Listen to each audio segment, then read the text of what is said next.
সকলকে আসসালামু আলাইকুম রহমতুল্লাহি ওয়া বারাকাতুহু। আজকে আমি আশা করছি যে আমি নিজে এবং আপনারা সকলেই সূরা কাহফ সম্পর্কে কিছুটা জানতে পারবো, যেটা হলো কোরআনের 18তম সূরা। আমি সূরাটি সম্পর্কে কিছু বিখ্যাত বর্ণনা দিয়ে শুরু করব। আন আবি দারদা আন্না নবী সাল্লাল্লাহু আলাইহি ওয়াসাল্লাম قال মান হাফিযা 10 আয়াতিন মিন আউয়াল সূরাতিল কাহফ উসিমা মিন দাজ্জাল। আবু দারদা কর্তৃক বর্ণিত রাসূল সাল্লাল্লাহু আলাইহি ওয়াসাল্লাম বলেছেন, সূরা কাহফের প্রথম 10টি আয়াত যে মুখস্থ করবে সে দাজ্জালের ফিতনা অথবা দাজ্জালের পরীক্ষা অথবা স্বয়ং দাজ্জাল বা ভণ্ড মাসিহ থেকে সুরক্ষিত। عن أبي سعيد الخدري رضي الله تعالى عنه أن النبي صلى الله عليه وسلم قال من قرأ سورة الكهف في يوم الجمعة أدعى له من النور ما بين الجمعتين। আবু সাঈদ আল খুদরি রাদিয়াল্লাহু তাআলা আনহু বলেন, যে ব্যক্তি জুমাবারে সূরা কাহফ পাঠ করবে এটা তার জন্য নূর তৈরি করে যা এক জুমা থেকে পরবর্তী জুমা পর্যন্ত স্থায়ী হয়। এই সূরাটির উদ্দেশ্য হলো মানবজাতির সর্ববৃহৎ যে পরীক্ষার সম্মুখীন হবে তা থেকে সুরক্ষা দেয়া, যার সম্পর্কে স্বয়ং রাসূল সাল্লাল্লাহু আলাইহি ওয়াসাল্লাম সতর্ক করেছেন। সূরাটি নিজেও সেই কঠিন পরীক্ষাকে বা'সান শাদীদাম মিন লাদুনহু বলে উল্লেখ করেছে, যার অর্থ স্রষ্টা কর্তৃক নির্ধারিত ভয়ঙ্কর যুদ্ধ। আর ঈমানদারদেরকে অভিনন্দন জানানো হয়েছে এই বলে যে তাদের সৎ কাজগুলো বিফলে যাবে না। এটি একটি গভীর তাৎপর্যপূর্ণ সূরা, অত্যন্ত অনন্যভাবে বিন্যস্ত। আমি এই সম্পর্কেও আপনাদের কিছুটা বলবো। আমরা জানি যে সূরাটি 4টি ঘটনায় বিভক্ত, কিন্তু এটা তার চেয়েও কিছুটা বেশি জটিল। এতে রয়েছে 4টি অনুচ্ছেদ এবং 4টি ঘটনা। তো আমি চাই যে আপনি এভাবে চিন্তা করুন যাতে সূরাটির বিষয়বস্তুকে নিজের মস্তিষ্কে সাজাতে পারেন। আর তা হলো আপনি এটাকে 2টি খণ্ডে চিন্তা করতে পারেন। ওকে, তো সূরাটির প্রথম খণ্ডের শুরুতে রয়েছে একটি অনুচ্ছেদ যা আল্লাহর দেয়া খুতবা, যা আমাদেরকে এই জীবনের ক্ষণস্থায়ী প্রকৃতি সম্পর্কে শেখায়। এর পরে রয়েছে প্রথম ঘটনাটি, এর পরে রয়েছে আরেকটি খুতবা, যার পরে রয়েছে আরেকটি ঘটনা। তো এই সূরাটিতে 2 ধরনের উপাদান রয়েছে, খুতবা এবং ঘটনা। খুতবা অর্থ আয়াতের সমষ্টি, যা আপনাকে শিক্ষা দেয় গভীর তাৎপর্যপূর্ণ কোনো বাস্তবতা সম্পর্কে, যেমন এই জীবনের স্বল্পস্থায়ী প্রকৃতি, অথবা বিচার দিবস কেমন হবে, অথবা কি ধরনের মানুষেরা সফল এবং কি ধরনের মানুষেরা ব্যর্থ। তারপর ঘটনাও রয়েছে, যেমন আসহাবে কাহফের ঘটনা, বাগানের মালিকদের ঘটনা, মুসা আলাইহিস সালামের ভ্রমণের ঘটনা এবং যুলকারনাইনের ঘটনা। এগুলো এক একটি ঘটনা, কিন্তু যেভাবে এটাকে সাজানো হয়েছে, যেমনটা আমি বলেছি যে সূরাটি মূলত 2 ভাগে বিভক্ত। প্রথম ভাগে আপনি পাবেন খুতবা, এরপরে ঘটনা, এরপরে খুতবা, এরপরে ঘটনা। তো প্রথমে কোন খুতবাটি পাবেন? বস্তুবাদের ধরন, প্রকৃতি এবং কেন এই পৃথিবীর সৌন্দর্যে আমাদের আচ্ছন্ন হওয়া উচিত না। ওয়া ইন্না লাজাইলুনা আলাইহা মা সাইদান জুরুসা। এই পৃথিবীর সকল কিছুকে আমরা সৌন্দর্যের উপকরণ বানিয়েছি যাতে মানুষকে পরীক্ষা করতে পারি যে তাদের মধ্যে কে সৎকর্মশীল। তো এটা হলো প্রথম খুতবা। এর ঠিক পরেই রয়েছে সেই তরুণদের ঘটনা যারা অত্যন্ত কঠিন পরীক্ষার মধ্যেও টিকে ছিলেন এবং তাদের ঈমানকে আঁকড়ে ধরে রেখেছিলেন। তারা শুধু এতটুকুই জানতেন যে একজন মাত্র সৃষ্টিকর্তা রয়েছেন এবং একমাত্র তারই উপাসনা করা উচিত। আর আল্লাহ অলৌকিকভাবে তাদেরকে দীর্ঘ সময় ধরে জীবিত রেখেছিলেন। কয়েকশো বছর যাবত তাদেরকে ঘুমন্ত অবস্থায় রেখেছিলেন একটি গুহার মধ্যে, যা অন্য কেউ জানত না। এরপর তিনি তাদেরকে জাগিয়ে তোলেন। ঘটনাটা খুবই বিখ্যাত। তো এই হলো প্রথম খুতবা এবং প্রথম ঘটনা। সূরাটির প্রথম অর্ধেক সম্পর্কে আমি যা আপনাদেরকে জানাতে চাই তা হলো খুতবাগুলো একে অপরের সাথে সম্পর্কিত। ইনশাআল্লাহ আমার করা সূরা কাহফ সম্পর্কিত আরো বিস্তারিত আলোচনাতে আপনারা দেখতে পাবেন আসলে প্রথম খুতবা এবং দ্বিতীয় খুতবাটি একে অপরকে পূর্ণতা প্রদান করে, আর ঘটনাগুলো একে অপরকে পূর্ণতা প্রদান করে। তো আসহাবে কাহফের এই ঘটনাটি হলো প্রথম ঘটনা। দ্বিতীয় ঘটনাটি হলো 2 বাগানের মালিক সম্পর্কে। তাদের একজনের ছিল প্রচুর সম্পত্তি, তার ছিল অনেক বড় বাগান যার মাঝখানে নদী প্রবাহিত ছিল। তার এরকম বাগান ছিল 2টি, যেগুলো প্রত্যাশা অনুযায়ী 100 ভাগ ফসল উৎপন্ন করত। আলাম তাজলিম মিনহু শাইআ, সেখানে ত্রুটিপূর্ণ কিছুই ছিল না, একটি আঙুরও গাছ থেকে পড়েনি, সেটা এরকম জায়গা। আর অন্য ব্যক্তিটি তার সম্পদের বিবেচনায় এতটাই নগণ্য ছিল যে এমনকি তার সম্পত্তির কথা কোরআনে উল্লেখই করা হয়নি। তাদের একজন অন্যজনকে তুচ্ছ করে কথা বলেছে এবং আল্লাহ তাকে একটি শিক্ষা প্রদান করেছিলেন তার সকল সম্পত্তি কেড়ে নেওয়ার মাধ্যমে। তার গোটা বাগানই ধ্বংসপ্রাপ্ত হয়ে গেল। এখন এই 2টি ঘটনা, অর্থাৎ গুহার অধিবাসীদের ঘটনা এবং বাগানের মালিকদের ঘটনা, এই ঘটনা দুটির অসাধারণ দিকগুলো হলো, একদিকে আপনি এমন তরুণদের সামর্থ্যকে উপেক্ষা করছেন যাদের কোনো বস্তুগত উপায় উপকরণ নেই। বস্তুবাদ শুধুমাত্র অর্থ প্রীতি, সম্পদ প্রীতি এবং মর্যাদার আকাঙ্ক্ষাই না, বরং এই ধারণা বস্তুবাদ যে আপনি বিশ্বাস করেন শুধুমাত্র বস্তুগত উপায় উপকরণই আপনাকে সাহায্য করতে সক্ষম। এরকম যে আপনার সামর্থ্যের একমাত্র উৎস হলো দৃশ্যমান বস্তুগত উপায় উপকরণ। আল্লাহ একদিকে এর অপনোদন করেছেন তরুণদের সামর্থ্যের ব্যাপারে আমাদের অবমূল্যায়ন দ্বারা। যদি তারা গুহায় লুকিয়ে থাকে, কতদিনই বা তারা বেঁচে থাকবে? না খেয়ে মারা যাবে অথবা বের হয়ে এসে ধরা পড়বে। শুধুমাত্র এই 2টি সম্ভাবনা রয়েছে, কিন্তু আল্লাহ বস্তুগত বিজ্ঞানকে ব্যর্থ করে দিলেন। এই তরুণদের জন্য প্রকৃতির নিয়মের ব্যত্যয় ঘটালেন এবং তাদেরকে রক্ষা করলেন। আল্লাহর পক্ষ থেকে যে সম্ভাবনা রয়েছে তাকে আমাদের অবমূল্যায়ন করা উচিত না। আর এটা মনে রাখা উচিত যে বস্তুগত জগৎ আল্লাহর নিয়ন্ত্রণাধীন। তো পরের ঘটনায় অবমূল্যায়ন করা হচ্ছে না, বরং অতিমূল্যায়ন করা হচ্ছে। বিত্তবান বাগানের মালিক তার সম্পত্তিকে অতিমূল্যায়ন করেছে। লান তাবিদা হাদিহি আবাদা, এটা কখনো ধ্বংস হবে না। বস্তুগত সম্পত্তিকে কখনো অতিমূল্যায়ন করবেন না। আল্লাহ এটা যে কোনো সময় নিয়ে যেতে পারেন। তো আপনার যদি কিছুই না থাকে, এটা মনে করবেন না যে আপনি নিঃস্ব, আপনার এখনো আল্লাহ আছেন। আর আপনার যদি সকল কিছু থাকে, এটা মনে করবেন না যে আপনার সব কিছু আছে। আল্লাহ এই সকল কিছু নিয়ে যেতে পারেন। তাই এটা মনে রাখবেন যে প্রকৃতপক্ষে আপনার কিছুই নেই। ইন্না লিল্লাহি ওয়া ইন্না ইলাইহি রাজিউন। তো এভাবেই এই 2টি ঘটনা এবং 2টি অনুচ্ছেদ একে অপরের সাথে সম্পর্কিত, আর এভাবেই তারা বিন্যস্ত হয়েছে। অনুচ্ছেদ ঘটনা, অনুচ্ছেদ ঘটনা। সূরাটির দ্বিতীয় অর্ধেকে রয়েছে ভিন্ন ধরনের বিন্যাস। সেখানে রয়েছে অনুচ্ছেদ, প্রথম ঘটনা, দ্বিতীয় ঘটনা, আর তারপর অনুচ্ছেদ, অনুচ্ছেদ, ঘটনা, ঘটনা, অনুচ্ছেদ। এটা সিমেট্রির ধরনের বিন্যাস। এখানে সূরাটির দ্বিতীয় অর্ধেকের প্রথম অনুচ্ছেদ এবং শেষের অনুচ্ছেদ উভয়টিরই বিষয়বস্তু হলো বিচার দিবস। উভয় অনুচ্ছেদই রয়েছে সেই দিবসে কোন সত্য প্রতীয়মান হবে তা নিয়ে, আর উভয় অনুচ্ছেদই খুবই শক্তিশালী, গভীর তাৎপর্যপূর্ণ। সেখানে একটির সাথে অপরটির বেশ কিছু সম্পর্ক রয়েছে। আপনি যদি সতর্কতার সাথে এগুলোকে অধ্যয়ন করেন তাহলে লক্ষ্য করবেন যে তাদের একটির সাথে অপরটি খুবই কাছাকাছি ভাবে সম্পর্কযুক্ত। এগুলোর মাঝখানে আপনি যা পাচ্ছেন তা হলো আরো দুইটি ঘটনা। এই ঘটনাগুলো হলো মুসা আলাইহিসসালাম ও খিজির আলাইহিসসালামের ঘটনা এবং জ্ঞানের পথে তার সেই যাত্রা আর তার 3টি যাত্রা বিরতি। আর তারপর রয়েছে জুলকারনাইনের ঘটনা, যিনি পৃথিবী ভ্রমণ করেছিলেন এবং তিনিও 3টি যাত্রা বিরতি নিয়েছিলেন। তো এই ঘটনার সামঞ্জস্য রয়েছে মুসা এবং খিজিরের ঘটনার সাথে। উভয় ঘটনাই তারা যাত্রা করেছিলেন, তারা উভয়ই ভ্রমণ করেছিলেন এবং তারা উভয়ই কিছু সমস্যার সমাধান করার চেষ্টা করেছিলেন। এখানে কিছু অমিলের বিষয় এসেছে। প্রথম দুটি ঘটনায় অমিলের বিষয় ছিল তরুণদের ক্ষেত্রে তাদের ক্ষমতার অবমূল্যায়ন এবং বাগানের মালিকদের ক্ষেত্রে সম্পত্তির অতিমূল্যায়ন। তিনি আমাদেরকে মুসা আলাইহিস সালাম সম্পর্কে শিক্ষা দিচ্ছেন, যিনি ন্যায় বিচারের মূর্ত প্রতীক। আর জুলকারনাইনও একই রকম, তারা উভয়ই ন্যায্য কাজ করতে চেয়েছেন, কিন্তু তাদের একজন তার চারিপাশের পরিস্থিতি পরিবর্তনে সম্পূর্ণ ক্ষমতাহীন। তার কাছে যা সঠিক মনে হয়েছিল তা তিনি করতে পারছিলেন না, কারণ তাকে নির্দেশ দেওয়া হয়েছিল যে তুমি কোনো কথা বলতে পারবে না, তুমি সমালোচনা করতে পারবে না। নৌকাটি যখন ভেঙে দেয়া হলো অথবা ক্ষতিগ্রস্ত হলো, অথবা যখন একটি শিশুকে আপনার চোখের সামনে হত্যা করা হয়, অথবা কোনো প্রতিদান ছাড়াই আপনাকে কঠোর পরিশ্রম করে একটা দেয়াল নির্মাণ করতে হয়, সেক্ষেত্রে আপনি কোনো কথা জিজ্ঞেস করতে পারবেন না। খালি চোখে দেখলে এটা অন্যায়। অন্যদিকে রয়েছেন জুলকারনাইন, যিনি অন্যায় দেখেন এবং এর সমাধান করেন। যেখানেই তিনি যান তিনি সমস্যার সমাধান করেন। মানুষ তার কাছে সমস্যা নিয়ে আসে আর তিনি তা সমাধান করেন। এখানে আল্লাহ এই অমিলটির মাধ্যমে যা বোঝাচ্ছেন তা হলো, কখনো বস্তুগতভাবে আপনার ক্ষমতা থাকবে পরিবর্তন আনার জন্য এবং কখনো কখনো আপনার তা থাকবে না। কখনো বৃহত্তর পরিকল্পনা চলমান থাকবে, বড় পরিকল্পনা বাস্তবায়নরত থাকবে। আর ইমানদারদেরকে অনুধাবন করতে হবে যে কখনো তাদের নাগালের মধ্যে বস্তুগত উপায় উপকরণ থাকবে এবং অন্য সময় তাদের নাগালের মধ্যে বস্তুগত উপায় উপকরণ থাকবে না, সঠিক কাজটি করার জন্য, ন্যায় বিচারকে কার্যকর করার জন্য। আর আমাদের অবস্থা এই দুইটির মধ্যে যে কোনো একটি হতে পারে। আর এই সবগুলো ঘটনার সারাংশ হিসেবে আল্লাহ বিস্ময়কর এই সূরাতে আমাদেরকে যা দিয়েছেন তা হলো পার্থিব জীবনের প্রতি আমাদের কাঙ্ক্ষিত দৃষ্টিভঙ্গি। ক্ষমতা থাকাটা আশীর্বাদ নয়, ক্ষমতা বঞ্চিত হওয়াটাও আশীর্বাদ নয়। আপনার যদি ক্ষমতা থাকে এটাকে সঠিক পথে ব্যবহার করুন। যখন আপনার ক্ষমতা না থাকে অনুধাবন করুন যে আপনার এখনো অনেক কিছু করার আছে, আপনার এখনো অনেক কিছু শেখার আছে এবং আপনার কাছে ক্ষমতা না থাকার পেছনেও কারণ রয়েছে। যখন আপনার কোনো উপায় উপকরণ থাকে না, সেক্ষেত্রে হয়তো সেই তরুণদের মতো কোনো মহাপরিকল্পনা বিদ্যমান রয়েছে। আল্লাহ যে কোনো উপায়ে আপনাকে সহায়তা করবেন। আর যখন আপনার প্রচুর বস্তুগত উপায় উপকরণ থাকে, অর্থ, মিডিয়া, ক্ষমতা, খ্যাতি ইত্যাদি ইত্যাদি, এগুলো কোনোটারই মূল্য নেই। আল্লাহ সেগুলো কেড়ে নিতে পারেন যখন তিনি ইচ্ছা করেন। তো সূরাটির শেষে এসে আমাদের নির্ভরতা সম্পূর্ণ চলে যাবে আল্লাহর কাছে। আমরা এখন সমাপ্তির দিকে যাচ্ছি।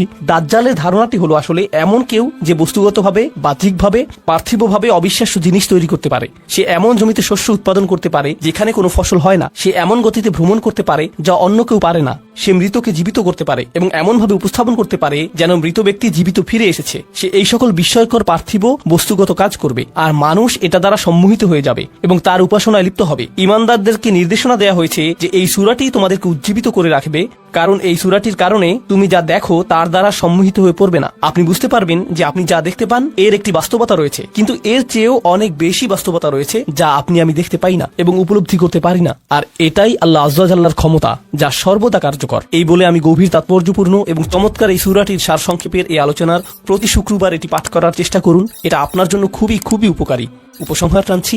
বারাকাল্লাহু লি ওয়া লাকুম। আসসালামু আলাইকুম ওয়া রাহমাতুল্লাহি ওয়া বারাকাতুহু। বিশেষ এই মানুষগুলো কারা? যাদেরকে আল্লাহ ইবাদুর রহমান বলে আখ্যায়িত করেছেন।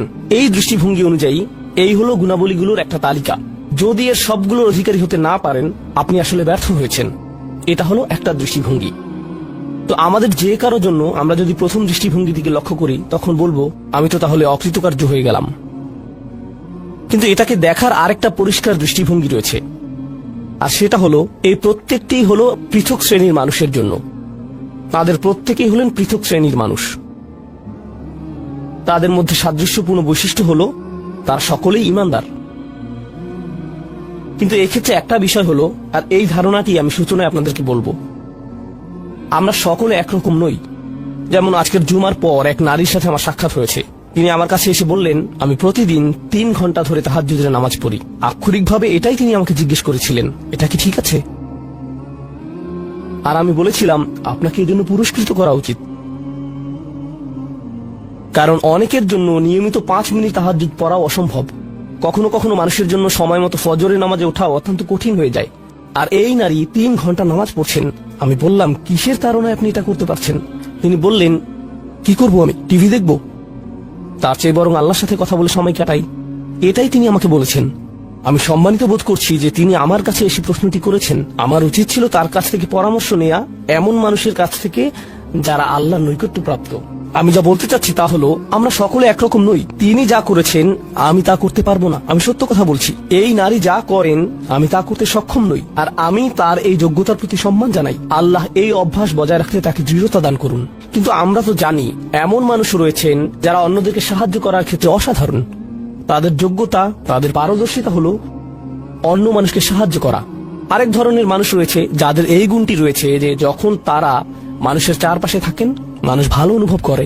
এটাই তাদের যোগ্যতা।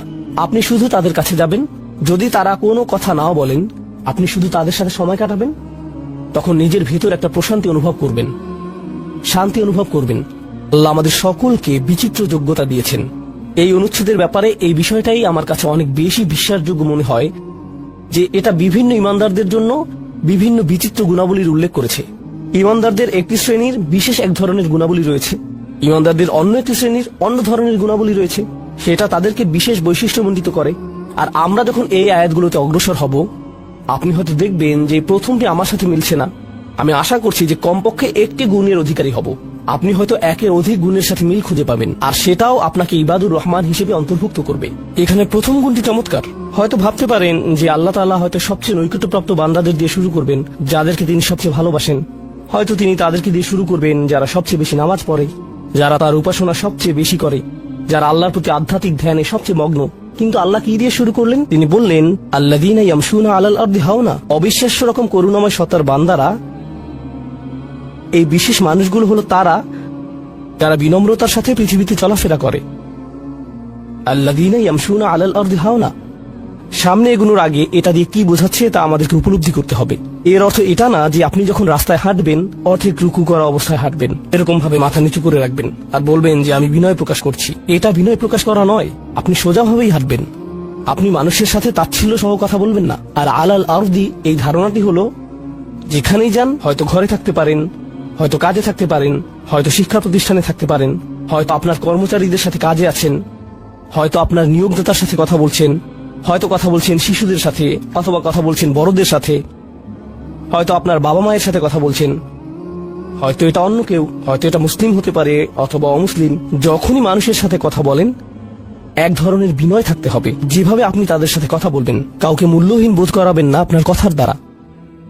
যেভাবে তার দিকে তাকান, যেভাবে নিজেকে উপস্থাপন করেন, এটাই আল মাশি আলাল আরদি হাওনা। পৃথিবীর বুকে বিনয় সহকারে চলাফেরা করা, বিনম্রভাবে। আপনারা দেখবেন যে কোরআনে বিভিন্ন রকমের অহংকারের কথা এসেছে। এখন এখানে সবাই জানেন যে অহংকার হলো হৃদয়ের একটা ব্যাধি। এটা থাকে হৃদয়ের ভিতর, তাই না? কিন্তু ভিতরে যখন কোনো ব্যাধি থাকে, যেমন কোনো ভাইরাস যদি ভিতরে থাকে, বাইরে এর কিছু লক্ষণ প্রকাশ পায়, উচ্চ তাপমাত্রা, ঘাম, এই ধরনের লক্ষণ। কোরআন তুলে ধরছে অহংকারের কিছু লক্ষণ। উদাহরণস্বরূপ আল্লাহ বর্ণনা করছেন যেভাবে মানুষ অন্যের দিকে তাকায়। কোরআন বলছে যে এমন মানুষ ছিল যারা রাসূল সাল্লাল্লাহু আলাইহি সাল্লামের দিকে এভাবে দৃষ্টিপাত করত, ইয়াকাদুল্লাযীনা কাফারু লা ইযলিকুনাকা বিআবসারিহিম। তারা এত কঠিন ভাবে আপনার দিকে তাকায় যে তারা যেন তাদের দৃষ্টি দ্বারা আপনাকে মাটিতে ফেলে দেবে। এরকম কঠিন ভাবে তারা আপনার দিকে তাকায়। অন্য কথায়, তারা কোনো কিছু বলেনি, তারা কোনো কিছু করেনি। তাদের অহংকার কোথায় ছিল? শুধুমাত্র তাদের মুখমণ্ডলে, শুধুমাত্র তাদের চোখে। তো তরুণদের জন্য এটা একটা উপদেশ। তোমার বাবা মা হয়তো তোমার সাথে কিছু নিয়ে চিৎকার করছেন, সেটা ন্যায্য বা অন্যায্য যাই হোক, আর তুমি বসে বসে শুনছো, আর তোমার রক্ত গরম হয়ে উঠছে এবং পাটা চিৎকার করতে মন চাইছে, কিন্তু তুমি শুধু কুৎসিত চাহনি দিয়ে তাদের দিকে তাকিয়ে আছো। এই কুৎসিত চাহনি দিয়ে তাকিয়ে আছো, আর তোমার মা বলছেন, আমার দিকে এভাবে তাকিয়ে আছো কেন? আমি তো কোনো কথা বলিনি। তুমি কিছু বলনি, এটা পুরস্কার পাওয়ার মতো কিছু না।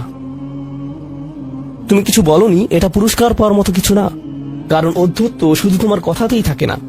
তবে অভিনন্দন যে তুমি কোনো কিছু বলনি, এটা অপেক্ষাকৃত ভালো, কারণ সেটা তাহলে আরো খারাপের দিকে যেত। কিন্তু এক ধরনের অধ্যত্ত, ক্রোধ এবং বিনয়ের অভাব আমাদের চোখে মুখে ফুটে ওঠে। সুম্মা নজর, সুম্মা আবাসা অবাসার, সুম্মা আদবার ওয়াস্তাকবার।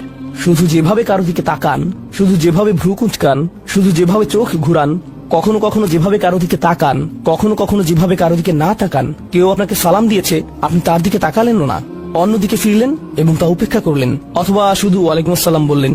আপনি সালামের জবাব দিয়েছেন, কারণ তা না হলে তো গুনাহ হতে পারে, কিন্তু জবাব দিলেন খুবই নিচু স্বরে, এটা নিশ্চিত করার জন্য যাতে সে শুনতে না পায়। আর সে মনে করলো যে আপনি জবাব দেননি, এরকম যে আল্লাহ জানেন যে আমি জবাব দিয়েছি, কিন্তু আমি তাকে এটা জেনে পরিতৃপ্তি লাভ করতে দিব না যে আমি তার সালামের জবাব দিয়েছি। তো যখন সে এসে বলে যে ভাই আমি তো আপনাকে সালাম দিয়েছি, আপনি জবাব দেননি, আমি তো জবাব দিয়েছি, এটাও হাউন এর অভাব। আল্লাযীনা ইয়ামশুনা আলাল আরদি হাওনা, মানুষের প্রতি বিনয়, শিশুদের প্রতি করুণা, বয়স্কদের প্রতি করুণা, এমন মানুষদের প্রতি করুণা যারা এর যোগ্য না। আর প্রসঙ্গক্রমে এর অর্থ এটা না যে আপনাকে অপমান করার সুযোগ আপনি মানুষকে করে দিবেন। এমন পরিস্থিতি আছে আমাদের পরিবারগুলোতে, আমাদের বন্ধু বান্ধবের মাঝে, আমাদের পরিসরে, যেখানে কিছু মানুষকে অবমাননা করার হিসেবে পাবেন। এমনটা ঘটে। আপনার পরিবারে এমন মানুষ রয়েছে, কখনো কখনো আপনার পিতামাতাও এরকম হতে পারেন। এটা খুবই কষ্টদায়ক বিষয়, এটা খুবই অন্যায্য বিষয়। আর আপনাকে এগুলো সব সময় শুনতে হয়, বারবার শুনতে হয়। শ্রোতাদের ভিতরে এমন নারী রয়েছেন যাদেরকে আমি দেখতে পাচ্ছি না, তারা পর্দার আড়ালে রয়েছেন, কিন্তু তারা যে অবস্থাতেই থাকেন, হয়তো শ্বশুর বাড়ির আত্মীয় অথবা ভাই বোন বা অন্য কারো কাছ থেকে তাদের কথা শুনতে হয়, আর তাদের এটা সব সময় শুনতে হয়, আর এগুলো শুনে তাদের রক্ত গরম হয়ে যায়। তখন কি করবেন? আপনাকে তখনও বিনয় ধরে রেখে যা করা শিখতে হবে তা হলো প্রথমত সেরকম পরিস্থিতি থেকে দূরে থাকবেন। যদি জানেন যে মেজাজের ভারসাম্য হারিয়ে ফেলবেন, তখন সেখান থেকে বেরিয়ে যান। এই মুহূর্তে আমি এই আলোচনায় অংশ নিতে পারবো না, দুঃখিত, আমি একটু হাঁটতে যাব। রাগে বিস্ফোরিত হয়ে যাওয়ার আগে এটা থেকে বেরিয়ে যান। এটাই প্রথমত এবং প্রধানত ইয়ামশুনা আলাল আরদি হাওনা। যুক্তিসঙ্গতভাবেই আয়াতটিতে এর সাথে যা সম্পর্কিত, ওয়া ইযা খাতাবাহুমুল জাহিলুনা ক্বালু সালামা, অল্প অল্প করে অবিশ্বাস্য কিছু শিক্ষা এখানে প্রদান করা হয়েছে। আরবি ভাষায় ইদা অর্থ যদি না, এর অর্থ যখন। যখন বিরক্তিকর ব্যক্তিরা, যখন সেই ব্যক্তিরা যাদের নিজস্ব নিয়ন্ত্রণ নেই, এরা যখন তাদের সাথে কথা বলে, যখন মূর্খ লোকেরা তাদের সাথে কথা বলে, এখানে বলা হচ্ছে না যে যদি তারা কথা বলে, বরং আয়াতে বলা হচ্ছে যখন তারা কথা বলে। আল্লাহ আমাকে এবং আপনাকে জানিয়ে দিচ্ছেন যে এমন লোক সব সময় থাকবে যারা আমাদের উদ্দেশ্যে কথা বলবে, যারা আমাদের সাথে আলোচনায় অংশ নিবে, যারা আমাদের সাথে ভাব প্রকাশ করবে। তাদের আচরণ হয়তো ভালো হবে না, এরকমটা ঘটবে, এটা এড়াতে পারবেন না। এই ধরনের অপ্রীতিকর অভিজ্ঞতার শিকার আপনাদের প্রত্যেককেই হতে হবে, আমি সহ। এমন লোক থাকবে যারা জাহেল। এখানে জাহেল অর্থ উপলব্ধি করুন। জাহেল অর্থ শুধুমাত্র মূর্খ না। যখন মুসা আলাইহিস সালামকে গরুর বাছুর সম্পর্কে জিজ্ঞেস করা হলো, তিনি বলেছিলেন যে তোমাদেরকে একটি গরু কুরবানি করতে হবে। আর তারা বলেছিল তুমি কি তামাশা করছো? আতাত্তাখিযুনা হুজুয়া, তুমি কি আমাদের সাথে উপহাস করছো? আমাদেরকে গরু কুরবানি করতে হবে? এখানে আমাদের সামনে জটিল পরিস্থিতি রয়েছে, কিন্তু কোনো গরু কুরবানির প্রয়োজন নেই। তিনি আসলেই রেগে গেলেন। আপনারা জানেন যখন মুসা আলাইহিস সালাম রেগে যান, তখন তিনি কিছু একটা করে ফেলতে পারেন। তো তিনি তৎক্ষণাৎ আল্লাহর কাছে প্রার্থনা করলেন এবং বললেন, আউযু বিল্লাহি আন আকুনা মিনাল জাহিলিন, আমি জাহেলদের অন্তর্ভুক্ত হওয়া থেকে আল্লাহর আশ্রয় প্রার্থনা করি। এর অর্থ মূর্খ নয়, কারণ স্পষ্টতই মুসা আলাইহিস সালাম ছিলেন পৃথিবীর জ্ঞানী মানুষদের একজন। তিনি অজ্ঞতা নিয়ে কথা বলছেন না। তিনি বলছেন আমি আমার আবেগের উপর নিয়ন্ত্রণ হারানো থেকে, মেজাজের নিয়ন্ত্রণ হারানো থেকে আল্লাহর আশ্রয় প্রার্থনা করছি। এমন জিনিস বলা থেকে অথবা করা থেকে যা আমি এখন করতে চাই, কিন্তু আমাকে নিজেকে সংযত করতে হবে। এখন এই উপলব্ধি থেকে আলোচ্য আয়াতটিতে আসুন। এরকম মানুষ রয়েছে যারা সবচেয়ে জঘন্য কথা বলে, কিন্তু তাদের কোনো লাগাম নেই। কথাগুলো আপনার হৃদয় থেকে এসে মস্তিষ্ক হয়ে এরপর তার জিহ্বাতে যাওয়া উচিত, কিন্তু এই পথে কিছুটা লাগাম থাকতে হবে। আমার হয়তো এটা বলা উচিত না, আমি কিছু একটা অনুভব করছি, হয়তো গালি বের হয়ে যাবে, সেটা গলায় পৌঁছে গিয়েছে, কিন্তু সেটা আমার মুখ দিয়ে বেরিয়ে আসা উচিত না, আমার সেটা গিলে ফেলা উচিত। কিন্তু কিছু মানুষ রয়েছে তাদের মাথায় যা আসে তাই বলে ফেলে। কারোর সাথে আপনার 6 মাস পরে দেখা হলো কোনো একটা পার্টিতে, ঈদের সময় অথবা অন্য কোথাও, হে আসসালামু আলাইকুম, আপনি তো মোটা হয়ে গেছেন, সবার সামনেই। এটা কেমন কথা? আপনি এটা মনে মনে আনতে পারেন আর নিজের মনে মনে মাশাআল্লাহ বলতে পারেন, কিন্তু সবার সামনে কেন আপনাকে এই কথা বলতে হবে? হেই, তুমি তো কয়েক বছর আগে পড়ালেখা ছেড়ে দিয়েছিলে, এখনো পাস করনি, এখনো ফেল অবস্থাতেই আছো। মানুষ আপনাকে এরকম কথা বলে আর এটা আপনাকে রাগান্বিত করে। এই অবস্থায় কি করবেন? আল্লাহ বলেছেন এটা আপনার মনের বিনয় প্রকাশের অংশ। এভাবেই আল্লাহ আমাদের বিনয় যাচাই করবেন। আর প্রসঙ্গক্রমে তারাই হয়ে থাকে আমাদের সবচেয়ে কাছের মানুষ, যার অর্থ আপনি এই ধরনের পরিস্থিতিতে বারবার বারবার বারবার পড়বেন।